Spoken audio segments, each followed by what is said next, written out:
Good news sa mga required na mag-file ng income tax return online, ang pag-urong nag-deadline nito sa June 15. Pero ang bad news, required pa rin sila sa manual filing na ang deadline ay sa Miyerkules na. Saksi si Victoria Tulad. Bawas pila ang isa sa mga layon sana ng pagre-require sa ilang taxpayers na mag-file ng kanilang income tax return sa internet.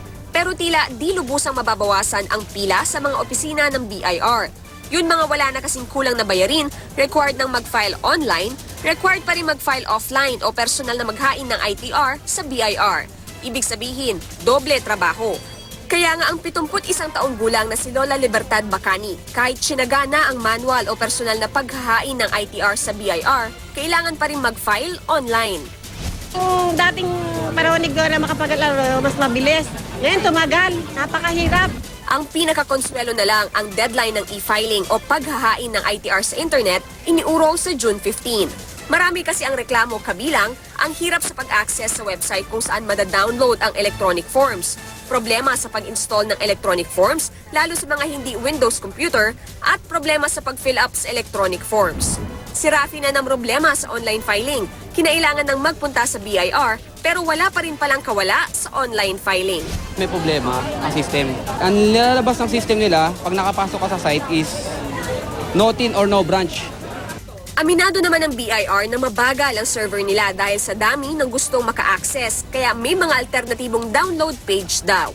Downloadin nyo, pagkatapos mag-download, install nyo.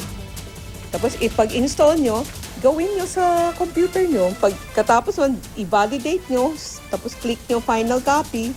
Pag isa-submit nyo na, tsaka na lang kayo pumasok mag-internet. Bukod dyan, wala nang isang buwan bago ang April 15 deadline nang ilabas ang memo sa paghihigpit sa e-filing sa ilang taxpayers. Pero sabi ng BIR, mas naghigpit sila ngayon at 1998 pa may online filing.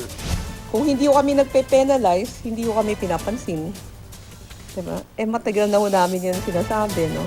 So ngayon, nagiging stricto kami. Hindi ho tayo kailangan mag-ganito. Kaso hindi naman ho nakukuha sa pakiusap. Ayon kay Henares, magsasara ang mga BIR office sa April 15 pagsapit ng alas 5 ng hapon. Yun lamang daw mga nasa loob ng BIR ang maseserbisyohan. Mapipinalize o pagmumultahin ang mga hindi magpa-file.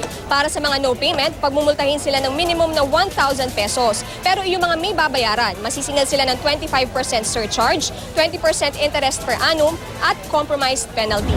Ako si Victoria Tulad, ang inyong saksi.